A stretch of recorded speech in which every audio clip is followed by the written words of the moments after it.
আলাইকুম সবাইকে। আমি আয়েশা, স্টাডি উইথ আয়েশা থেকে। তোমরা যারা এসএসসি ক্যান্ডিডেট আছো 2026-27 সালের, তোমাদের ইংলিশ ফার্স্ট পেপারে একটি নতুন টপিক অ্যাড হয়েছে। সেটা হলো স্টোরি থেকে আমাদের অবশ্যই প্রশ্ন উত্তর দিতে হবে।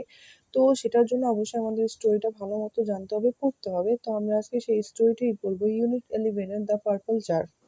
তো এখানে বলা হয়েছে Rosamond a little girl about 7 years old। Rosamond ছিল একটি ছোট মেয়ে যার বয়স ছিল 7 বছর। Was walking with her mother in the street of London. লন্ডনের রাস্তা দিয়ে সে হাঁটছিল। She pass along she look at the windows of several shop. বিভিন্ন দোকানের জানলার দিকে সে দেখলো। And saw a great variety of things. সে দেখতে পারলো অনেক ধরনের জিনিস। She wanted to stop to look at them and buy them all. সে সেখানে থেমে গেল এবং সেখান থেকে কিছু না সবকিছুই তার কিনতে ইচ্ছে করলো। Without knowing their uses or even without knowing their name. সে জিনিসগুলোর ব্যবহার বিধি জানতো না এবং সেগুলোর নামও জানতো না। At first they stop at a milliner shop. Milliners অর্থ কি? মিলিনার্স টুপির দোকান। সে একটা টুপির দোকানে থেমে গেল এবং the windows of the shop were decorated with ribbons, lace, festoons of artificial flower. সেই শপের উইন্ডোজ ছিল, সেখান দিয়ে দেখা যাচ্ছে দিলে সেখানে অনেক ধরনের রিবন ছিল, লেস ছিল এবং আর্টিফিশিয়াল ফ্লাওয়ার, যেগুলো রিয়েল ফ্লাওয়ার না, সেগুলো দিয়ে ডেকোরেশন করা ছিল। Oh mama, what beautiful roses, won't you buy some of them. মানে সে তার মাকে বলছিল, কত সুন্দর গোলাপ, তুমি কি সেখান থেকে কিছু কিনতে পারবে না? No my dear, why? না ডিয়ার, আমি কিনতে পারবো না। কিন্তু কেন? Because I don't want them, they are not real flower. কারণ আমি সেগুলো কিনতে চাই না, সেগুলো রিয়েল ফ্লাওয়ার না।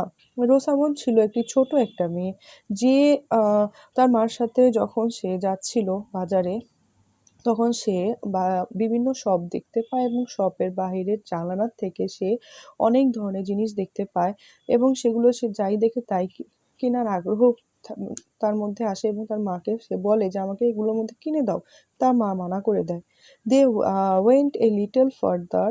তারা যখন আরেকটু সামনে যায়, they came to a jewellery shop. তারা একটা জুয়েলারি শপ দেখে জুয়েলারি শপের সামনে আসে। In it were a great many pretty bright ornaments of little value. মানে সেখানে খুব প্রিটি, মানে খুব সুন্দর সুন্দর অর্নামেন্ট ছিল যেটার দাম কম ছিল। Set beautifully behind the glass. যেগুলো গ্লাসের মানে পেছনের সাইডে, গ্লাসের পেছনে খুব সুন্দর করে সাজানো ছিল। তারপর আমরা পরের পেজে যাই। পরের পেজে কি লেখা? মামা, will you buy some of them. আমরা কি সেখান থেকে কিছু জুয়েলারি কিনতে পারি? Which of them? রোসেলিন, কোনটা? উইচ, কোনটি? I don't know which, look at those earring. আমি জানি না কোনটি, তুমি কানের দুলগুলো দেখো। দ্যাট নেকলেস, গলার necklace, pendant, any of them will do. মানে তাদের মধ্যে কি কোনো একটি আমরা কিনতে পারি না? দে আর সো প্রিটি, সেগুলো খুবই সুন্দর। Yes, they are all pretty, but of what use would they be to me. আমাকে এটা ব্যবহার করা কে শিখাবে? এই লাইনটা দ্বারা কি বোঝানো হয়েছে? But of what use would they to me, মানে এইগুলো ব্যবহার করা আমাকে কে শিখাবে? আই এম শিওর মামা, you could find some use if you only both them first. মানে বলছে, আমি জানি মামা, তুমি এগুলো ব্যবহার করে শিখে যাবে যদি তুমি এগুলোর মধ্যে থেকে একটি কিনো। But I would rather find out the use first. আমি বরং, রাদার অর্থ বরং, ঠিক আছে?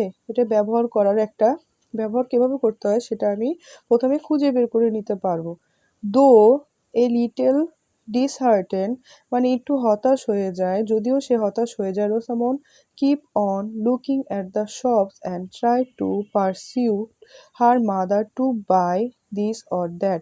মানে এটা সেটা তার মাকে কিনে দেওয়ার জন্য সে ট্রাই করতে থাকে, রাজি করানোর জন্য ট্রাই করতে থাকে। Mama, blankets are very useful thing, please buy some. হাতের চুড়িগুলো খুবই সুন্দর, কিছুটা মানে কিছুটা চুড়িকে আমরা কিনতে পারি না। I have a pair of blankets, আমার কাছে এক জোড়া ব্যাঙ্কেলস আছে। I don't need any more, আমার আর দরকার নেই। So saying her mother walk on. এরা বলে তার মা সামনে হাঁটা ধরেছে। মানে এই গল্পটা দ্বারা আমরা যেটা বুঝি সেটা হলো যে এদিকে রোসামন তার মাকে রাজি করানোর চেষ্টা করে যে আমরা একটা জুয়েলারি কিনি, ফুল কিনি, কিন্তু ওর মা ছিল খুবই এক্সপিরিয়েন্স একটা ওমেন, যে কিনা প্রয়োজন ছাড়া কোনো কিছু কিনবে না। কিন্তু রোসামন ছিল খুবই আনএক্সপিরিয়েন্স একটা বাচ্চা, যা জানেই না কোনটার কি ব্যবহার, কিন্তু সে সবকিছু কিনতে চায়। কিন্তু ওর মা অপচয় করবে না, তাই সে তাকে সবকিছুতেই বারণ করে। তো আশা করি তোমাদের স্টোরিটা তোমরা বুঝতে পেরেছো। ভালো লাগলে অবশ্যই লাইক, কমেন্ট এবং শেয়ার করবে। আল্লাহ হাফেজ।